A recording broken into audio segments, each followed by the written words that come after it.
देवराज, आप ये क्या करने जा रहे हैं? मैं क्या करने वाला हूं वो अभी आपको ज्ञात हो जाएगा देवगुरु। एक बार मेरे एरावत को आ जाने दीजिए।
ये इंद्रदेव को क्या हुआ नाथ? वही जो नहीं होना चाहिए था, अहंकार। इंद्रदेव के अहंकार का अवश्य ही भयंकर परिणाम होगा। रावत, हटाओ इस अघोरी को मेरे मार्ग से, अभी और इसी क्षण।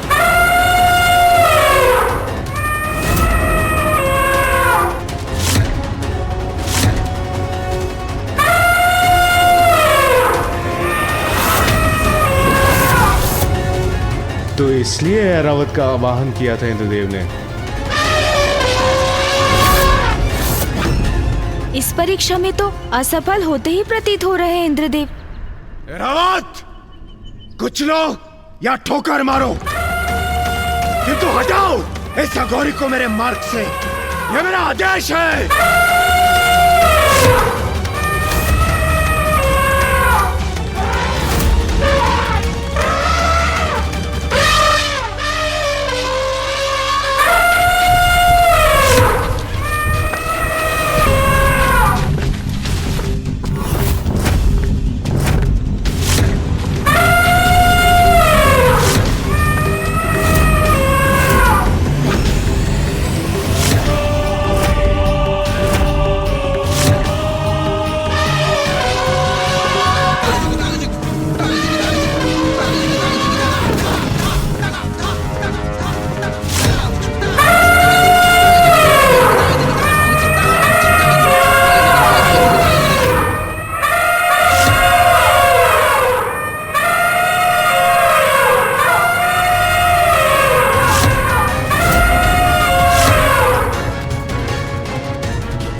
तुम्हारे लिए सर्वोपरि है ऐरावत, उसे शीघ्र पूर्ण करो।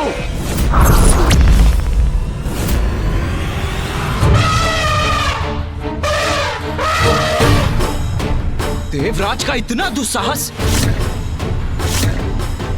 अब मैं ही रोकूंगा उन्हें। रुको पुत्र कार्तिकेय। कैसे रुक जाऊं मां? देवराज सभी सीमाएं लांघ रहे हैं, तो उन्हें रोकने के लिए मुझे कुछ नहीं करना चाहिए क्या? पुत्र, ये इंद्रदेव की परीक्षा है, इसमें तुम्हारा हस्तक्षेप करना उचित नहीं।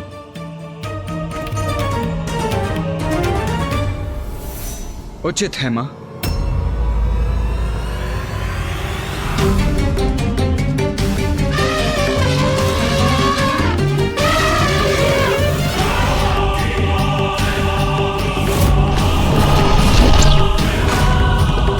अब इंद्रदेव की दृष्टता अपराध में परिवर्तित होने वाली है। अब बात बहुत आगे बढ़ रही है। ऐरावत का पांव आगे बढ़ा तो घोर अनिष्ट होगा। इतने क्रूर कैसे बन सकते हैं देवराज?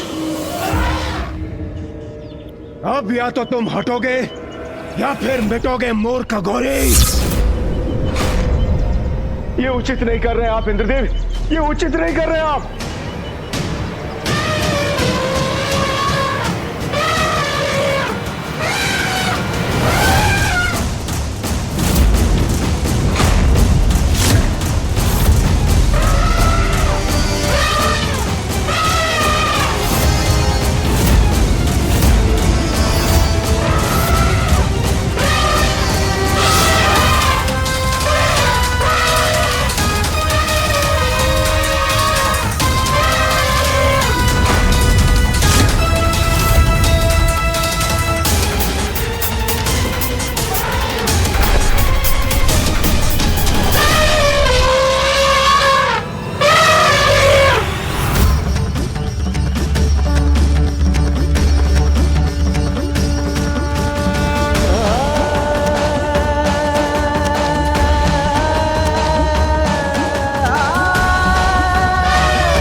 जिसके हृदय में प्रभु प्रेम है वो अहंकार से परे है, क्रूरता से परे है।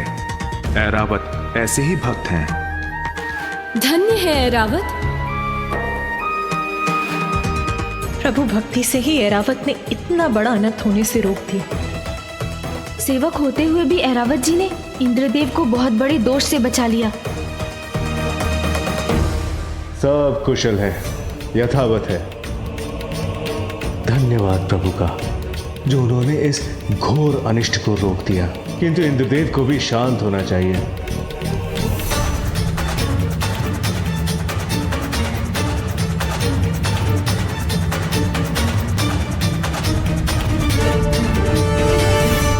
ये रावत मेरे आदेश की अवहेलना कैसे कर रहा है? रावत, तुमने अपने स्वामी के आदेश की अवहेलना कैसे की? इसका उचित दंड दूंगा मैं तुम्हें।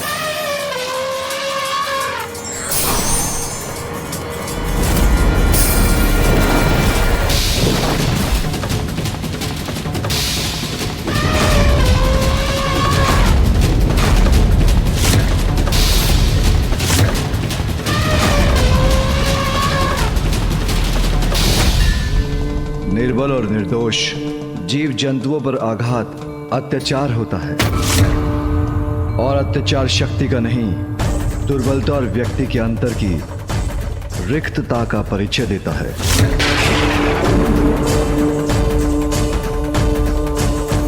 कहो, क्या विचार है तुम्हारा? ओह, तो अत्याचार पर प्रवचन देने के लिए तुम्हारी जीवा ने कष्ट कर ही दिया। वैसे तो तुम उचित ही कह रहे हो। दंड ऐरावत को नहीं, तुम्हें मिलना चाहिए। तुम्हें मिलना चाहिए। तुम्हें मिलना चाहिए।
मुझे रोकने की शक्ति कहां से आ गई इस अघोरी में?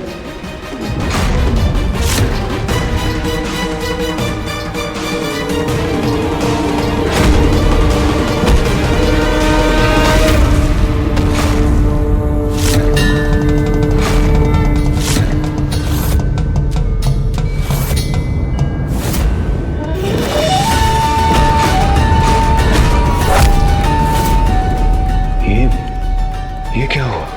मेरा दंड कैसे पकड़ लिया इसने? मुझे पीछे हटने पर विवश कैसे कर दिया? असंभव।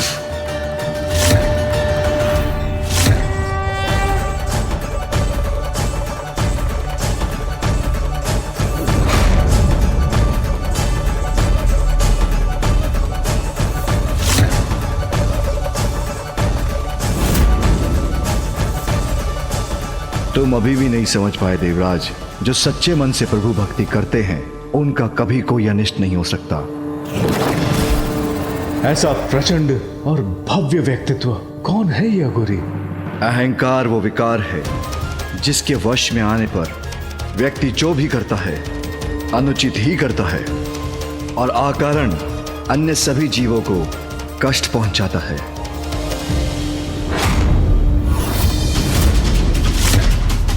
देवराजेंद्र हूं मैं, प्रवचन कदापि नहीं सुनूंगा और तुम जैसे अघोरियों का भाषण तो कदापि नहीं, कदापि नहीं, कदापि नहीं।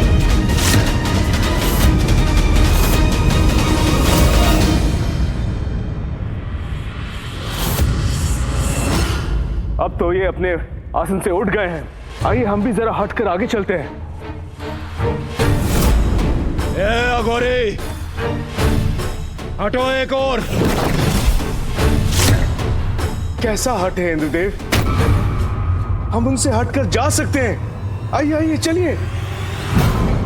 नहीं देवगुरु, एक अघोरी के लिए देवराज अपना मार्ग परिवर्तन कर ले, ये उचित नहीं है। देवराज जब अपने मार्ग पर अग्रसर होता है तो अन्य को अपने मार्ग से हटना पड़ता है। देवराजेंद्र कौन आए? सेवा के लिए होता है देवराज का पद। तुम्हारे मार्ग से सभी का हटना तुम्हारा सम्मान नहीं, अपितु अहंकार मात्र भय है और अहंकार से भला कोई किसी का सम्मान कहां पा सकता? बस, बहुत हुआ तुम्हारा प्रवचन, अब हट जाओ मेरे मार्ग से।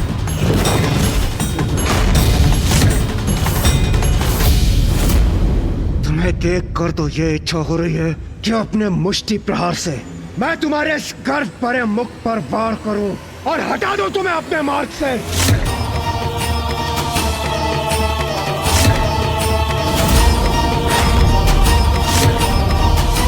किंतु तुम्हें स्पर्श कर मैं स्वयं को मैला नहीं करना चाहता। तुम्हारे स्वामी महादेव से मिलने जा रहा हूं मैं। उनसे भेंट कर उन्हें अवश्य बताऊंगा कि भूतों के समान विचरण करने वाले तुम जैसे अघोरियों की यहां प्रवेश करने की अनुमति नहीं होनी चाहिए।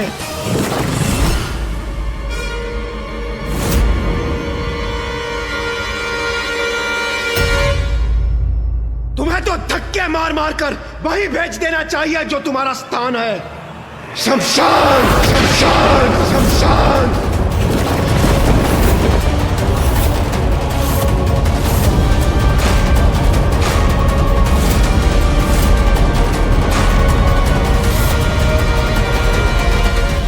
इन दिव्य पुरुष को ये कैसे शब्द बोल रहे हैं इंद्रदेव? कदाचित महादेव को तुम्हें ही कुछ समय के लिए शमशान भेज देना चाहिए, वहीं तुम्हारे अहंकार की चिता जलेगी। बस, बस। अब तुम्हारे दुर्वचन नहीं सहूंगा मैं।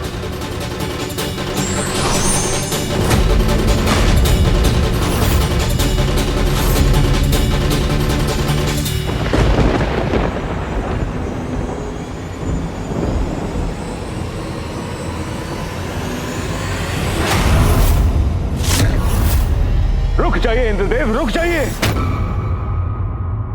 अब मुझे कोई नहीं रोक सकता। नहीं रोक सकता कोई। दुष्ट अघोरी, तुम्हें अपने मार्ग से हटने के पर्याप्त अवसर दिए मैंने, किंतु अब और नहीं। ये वृष्टि का देवता देवराज इंद्र तुम्हें अतिवृष्टि का बवंडर दिखाएगा।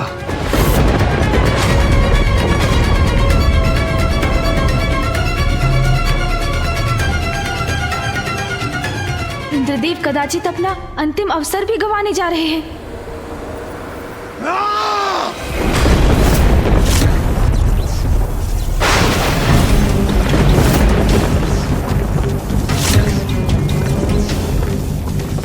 अब इंद्रदेव को अपना वास्तविक परिचय देना ही होगा मुझे।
ये तो देवराज होकर इतना अहंकार कि जो आपके मार्ग में आए वो स्वयं शीश झुकाकर हट जाए।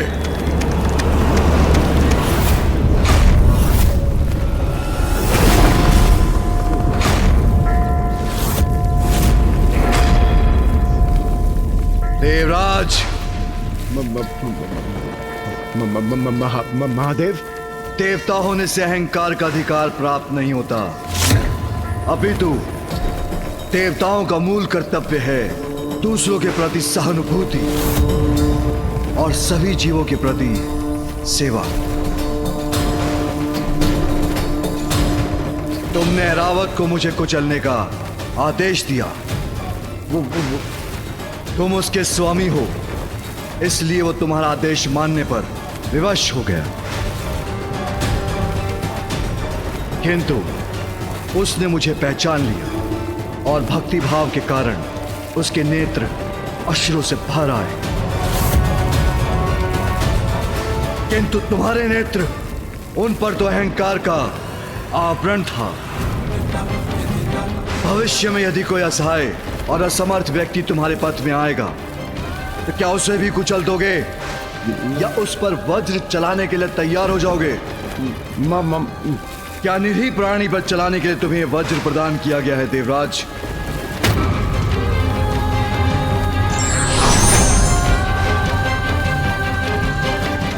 नहीं, तुम्हारे जैसे अहंकारी का देवराज के पद पर स्थापित होना उचित नहीं।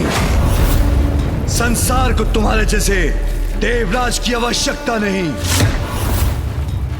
तुम्हें मिटना होगा, तुम्हें मिटना ही होगा देवराज, तुम्हें मिटना ही होगा देवराज।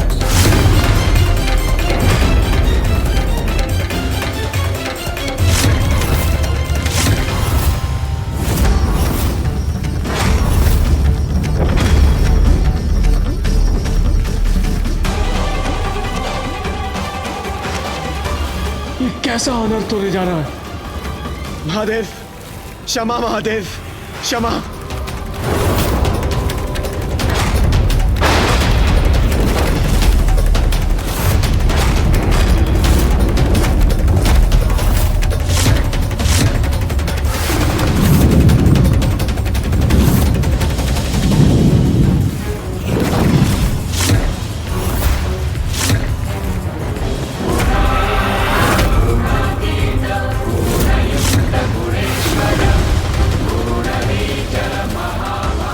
का तीसरा नेत्र खुलने वाला है, अर्थात अब इंद्रदेव सुरक्षित नहीं।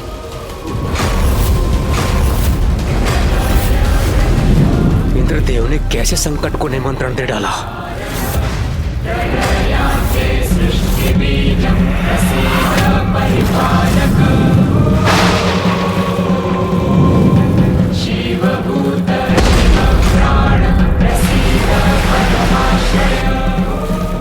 महादेव की क्रोधाग्नि से अपना बचाव कैसे करूं मैं?